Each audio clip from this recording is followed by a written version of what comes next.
everyone, it's Alyssa here from my kitchen for what is week 12 of our CSA box.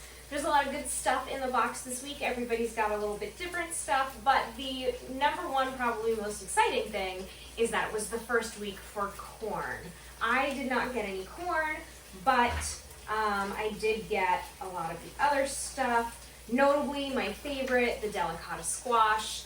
So what I am making today is a red curry delicata squash. It is from the cookbook Herbivoracious, excuse me, by Michael Nacken, and it uses, it does say in the recipe that you can do a homemade red curry paste with a recipe reference, but store-bought, nice and easy. I like to keep it in my fridge all the time.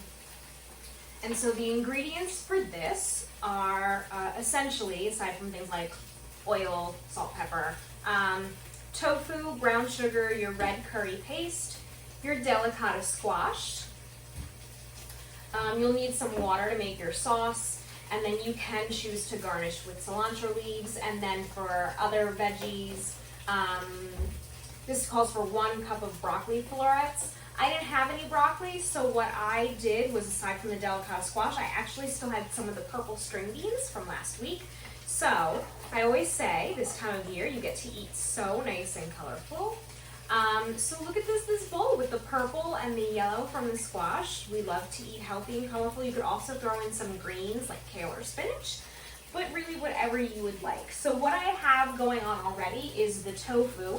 So it's extra firm tofu, and you can see here on the plate I'm using half a block for my dinner for myself, and I used half the delicata squash. And what I did was I pressed the tofu first. So I grabbed my really heavy enamel pan that's in the back of the stove, that sometimes you see in my videos, and I put a layer of paper towels down, and I used the heavy pan to press the extra water out of my tofu. And then it's just currently on the stove right now with some avocado oil, and I'm just going to keep rotating it until each side gets a little bit brown. So I'm gonna go do that quickly. Okay, so I just gave that a little toss. The next thing that I have to do will be after that is done. So while I'm waiting for the tofu to finish cooking, and I already have my string beans and delicata squash cooked up, delicata squash is great. It's my favorite. You just scoop out the seeds. The skin gets really soft when you're roasting it, so you can eat the skin. It is one of my favorite ingredients. I talk about it all the time. What I'm going to do with this other half is I'm going to scrape out the seeds, and I'm going to stuff it with some ground meat. Sausage is really good with squash. It plays really nicely with the sweetness. I'm probably going to do a mixture of ground chicken, ground turkey. You could do ground turkey, ground beef. And then flavors like sage, thyme, also really great with this. I still have some sage leaves from a few weeks ago that I dried up. So I'm gonna crumble that right into my ground meat mixture, put that in here, and then you can top it with something like a goat cheese or just leave it plain. So that's what I'm gonna do with this other half, and then I'll have that for another meal. Let me go through the recipes that I have this week to give you some ideas for some of your farm fresh produce, whether you get the CSA box through the green team or you are a farmer's market fiend this time of year. One of the ones that I think I previewed this a few weeks ago that I said that I had a really good recipe for the carrots. This is the Dang Good Breakfast Loaf from Prep and Rally by Deanie Klein. So it's just like a carrot cake loaf. So it's eggs, applesauce, maple syrup, sugar, oil, vanilla extract, a whole wheat flour, so it's really nice, and it's got like that nuttiness. It's kind of like heavy, warm, yummy, extra flavor, some almond flour, your basic salt, baking soda, baking powder, ground cinnamon, your 2 medium carrots that you'll grate coarsely, and then it says you can also add in things like walnuts, chocolate chips, chopped dates, shredded coconut, raisins, and you can dust it with a little bit of confectioner's sugar. It says that you can also do zucchini instead of carrots if you like a zucchini bread, and you would just kind of adjust. It tells you how to adjust it, so that's awesome. You could also make these into muffins so that they're available on the go. You could also do, instead of applesauce, you can use pureed pumpkin or bananas. So it just gives you like some fun little ways to change up the recipe if you would like to do that. The next recipe is for our corn. These are corn fritters with a summer bean ragu. So it also uses the jalapeno that you may have been getting, garlic cloves, some tomatoes, corn. There's just these great little fritters. And then again, there is a recipe variation where you can skip the bean ragu and just do goat cheese and have or chopped fresh tomatoes with a little bit of olive oil, balsamic, salt, and pepper. Let me go check on my tofu again before I get to the next few recipes. Okay, so my tofu was ready to go, so I pulled it out and I reserved it into another little bowl. What we are to do next is add our vegetables.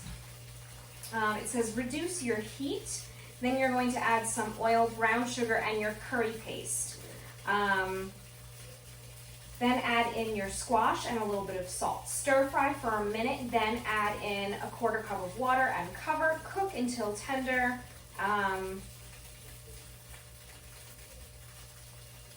Check for doneness, add some more water if needed. Basically, you're kind of reducing this, but the water is gonna help to soften this. Then you can add your broccoli or other vegetables, cover again. So I'm going to go ahead and get my oil, brown sugar, and curry paste into the pan. This curry paste is so good. So what it has in it is red chili pepper, garlic, lemongrass, shallots, coriander, and lime peel. So I'm going to toss this in there with my vegetables, little bit of water, stir fry, cover and cook. I'll show you what that looks like as well. Okay, so you can see here I have my beans, my delicata squash, some red curry paste in here with some water.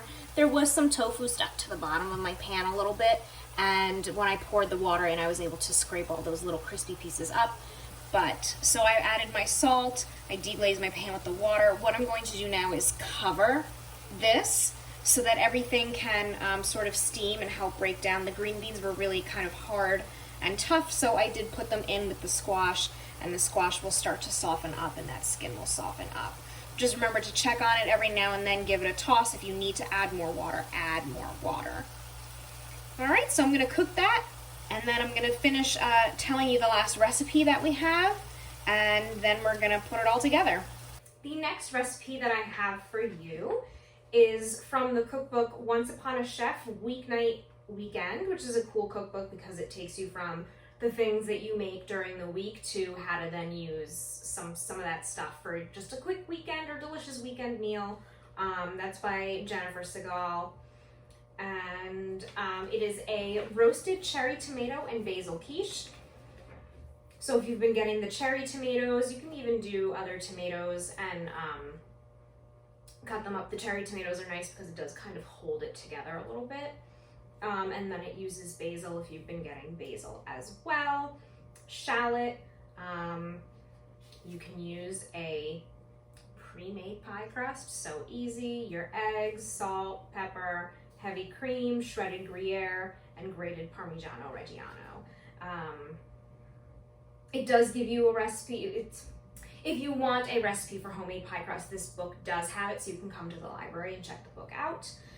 It also gives you make-ahead freezer-friendly instructions. Again, I like this cookbook because it does help you if you're time conscious like me. I do all of my meal prep kind of split up between 1 or 2 days, and maybe if you're busy or maybe you have others to cook for, it does help you to say, oh, this quiche can be made up to a day ahead, refrigerated, or frozen up for 3 months. So maybe you have fresh tomatoes now, but maybe you want to save this quiche for something in the future.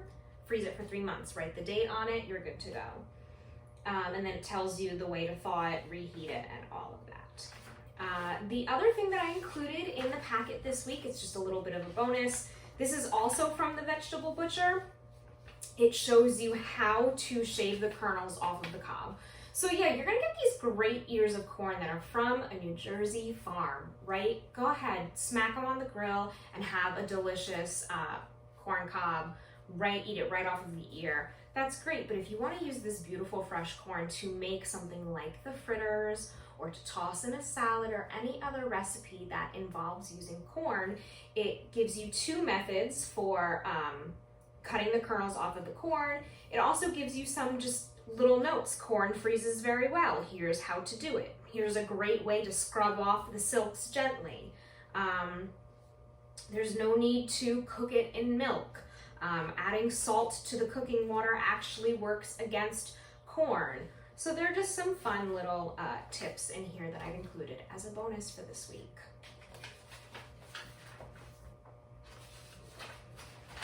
Okay, so that's kind of it for this week's packet and all of the wonderful things. I am going to, as it says, occasionally lift the lid, stir, and check for doneness and add water as needed. You do not want your pan to get dry. That steamy environment is helping the flavors meld and helping your vegetables soften and cook. So I'm going to go ahead and do that right now. I'm gonna lift the lid up, check, do I need more water? And how close to done is my squash getting? Okay, so I'm just uncovering again. The first time I uncovered, this was all dry, so I really needed to add a little bit more water. I'm going to show you what we're looking for the doneness. So we always say fork tender. It's pretty literal. Here's my fork. It goes in. This one, not so much. This one still needs a little bit more time. This one over here, super fork tender. The skin is the most important thing that we're checking. This one's still a little tough. Some of these are a little bit softer.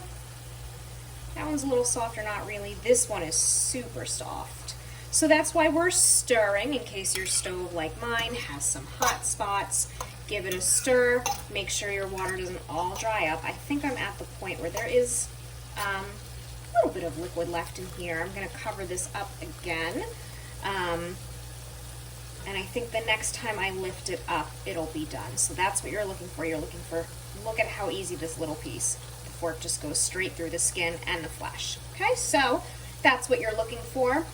Once you have gotten to that point, you're going to add your tofu back in, cook to coat and warm up your tofu again, and then we will be done. So I will see you at that point.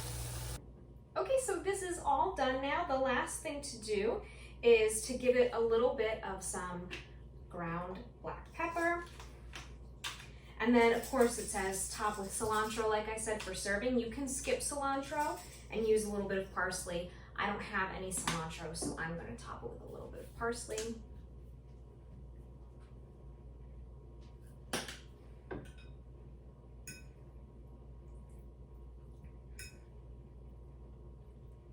Give that a little stir. I'm gonna grab some of the squash. It is very hot, but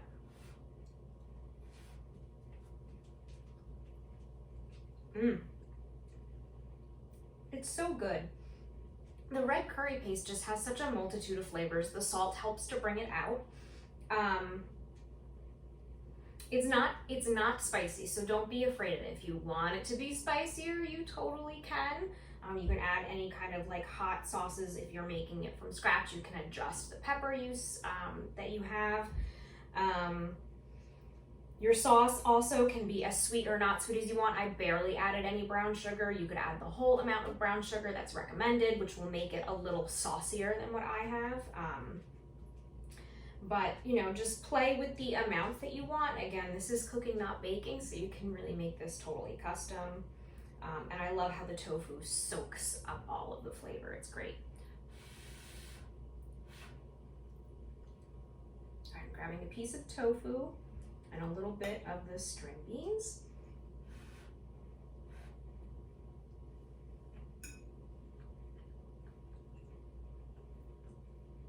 So good. The tofu really hangs on to the flavor. It's so awesome. I love this dish. This is great. And it feels so light and fresh. If you don't like tofu or you can't eat soy, just cut up chunks of chicken, whatever you would like. You can do it that way. You can also just do this as a veggie stir fry. You don't need the protein, but you know how I feel about protein. You can also sub in some noodles if you want, like an udon noodle will probably be delicious. But yeah, this is a great dish. Give the red curry paste a try. You can find it in the grocery stores, wherever they have like the Asian ingredients in the aisles. So like buy a lot of soy sauce and sriracha, Thai food, coconut milk. So you'll find it in that aisle. Give it a try. And it's just a fun way to use delicata squash that's not in a way that I would normally use it, which is roasting it with like a honey or a maple syrup or something like that. So it's just a little bit different, and it's a great use of all of these ingredients. Give it a try, customize it if you would like. Let me know what you think, and I will see you sometime soon for another box full of awesome fresh vegetables. Bye.